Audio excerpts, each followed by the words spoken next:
રાજકોટમાં ભેદભાવનો આરોપ લાગ્યો છે. ધર્મના નામે ફૂડ કાર્ટ ભાડે ન અપાતા વિવાદ થયો. શું ધર્મના આધારે ભેદભાવ થયો? રાજકોટના સહકાર રોડ પર ફૂડ કાર્ટ મામલે ગરમાયું રાજકારણ. રાજકોટના સહકાર રોડ પર આવેલા શ્રી યદુનંદન ફૂડ કાર્ટ સામે ગંભીર આક્ષેપ થતા ચર્ચા જાગી. ફરિયાદી પક્ષનો દાવો છે કે આ જો મેં એ લોકોએ મને QR મોકલું. આ હું જોવા ગઈ હતી ને તો એણે કીધું કે આ ફોટો પાડીને અમને કહેજો કે આ બુક કરવી છે. તો મેં એને ફોટો પાડીને કીધું કે મને આ કાર્ટ બુક કરવી છે, તમારું QR મોકલો. તો એણે આ QR મોકલું અને આ બીજા બધા કોન્ટેક મોકલા અને કીધું તમારી કાર્ટમાં છે ને કલર રેડી છે. પછી છે ને મેં એને આ પેમેન્ટ કર્યું, ડન થઈ ગયું બધું. કે અગાઉ રેકડી ભાડે આપવાનું નક્કી થયું હતું, પરંતુ બાદમાં તેઓ મુસ્લિમ હોવાના કારણે તેમને ફૂડ કાર્ટ ભાડે આપવાની ના પાડી દેવાઈ હતી. એટલું જ નહીં, ફરિયાદી પક્ષે એવો પણ આરોપ લગાવ્યો કે તેમની પાસેથી બેંક એકાઉન્ટના પછી એને કોલ કરીને અમને અમારી કાસ્ટ પૂછી. પછી એણે આ ટર્મ્સ એન્ડ કન્ડિશન જેમાં છે લેનાર, જામીન, 2 ડોક્યુમેન્ટ, 3 ચેક. તો જ્યારે ચેકની વાત આવી ને ત્યારે અમે એને કીધું કે ભાઈ ચેક કઈ રીતે, કેમ કે કોઈ પણ એના ચેક સાઇન કરેલા કોઈ પણ આપવા પહેલાં વિચારે ને અકાઉન્ટમાં. પછી એણે આ બધી ડિટેલ અમને આપી અને આજે સવારે છે ને ચેક ઉપર લપ થઈ. પછી મેં કીધું ઓકે વાંધો નહીં, તમે જવાબદારી લ્યો છો તો હું ચેક પણ આપવા તૈયાર છું. તો એણે અમને પેમેન્ટ પાછું કરી દીધું ને કીધું અમારે કાર્ટ નથી આપવી. 3 કોરા સહી કરેલા ચેક માંગવામાં આવ્યા. ત્યારે જો આક્ષેપો સાચા હોય તો શું ખરેખર ધર્મના આધારે અન્યાય થયો છે કે આ પાછળ કોઈ અન્ય વ્યવસાયિક કારણ છે? તેને લઈને સવાલ ઉભા છે.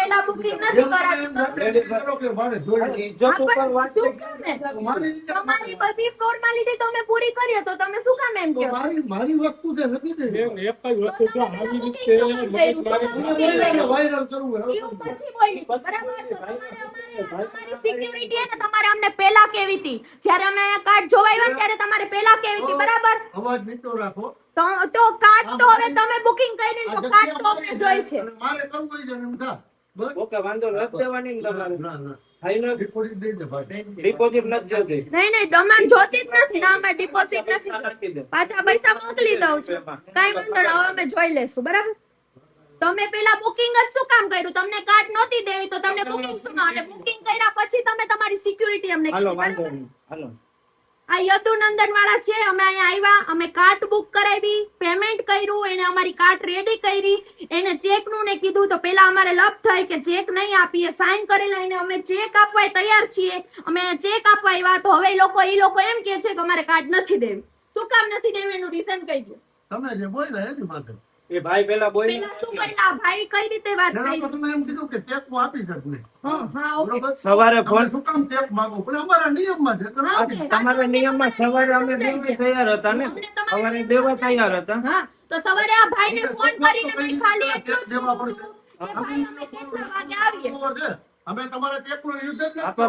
બરાબર, અમારે પૂરો વિશ્વાસ દીધા ને તમારી ફોન કયા બેન બોલ્યા ને પછી કોઈ ના પછી નથી કે ભાઈ વાયરલ કર દઉં નામ. એ પછી બોલ્યા એ કોઈના ઘરમાંથી કેમ પૈસા હોય ને કેમ જાતા હોય ને, એટલે શબ્દ ક્યાંથી નીકળતા હોય તમારી પર પૂરો વિશ્વાસ છે. આ ચેક અમારે તમને દેવા જ છે. બરાબર, તમારે કાર્ડ નહોતી દેવી તો તમને પહેલા બુકિંગ નહોતું કરવું. તમારી એક ભૂલી છે, તમારા ટર્મ્સ એન્ડ કન્ડિશન પોલિસી હતી ને એ તમારે પહેલા કેવી હતી, તોય અમને કઈ વાંધો નથી. હવે તમારી પોલિસી ઉપર આધાર કાર્ડ, પાન કાર્ડ, સાક્ષી, ચેક બધું દેવા અમે તૈયાર છીએ. બરાબર, અમે પેમેન્ટ કરી દીધું, તમે પાછું કર્યું, અમે પાછું પેમેન્ટ કરી દઈશું. બરાબર, 3 દિવસથી બુકિંગ કરી, મેં 50,000 33,000 નો સામાન લીધો, હજી મારે 20,000 નો સામાન લેવાનો, એ બધી તૈયાર કરી, બધું કર્યું. હવે અમારે શું કરવાનું કયો?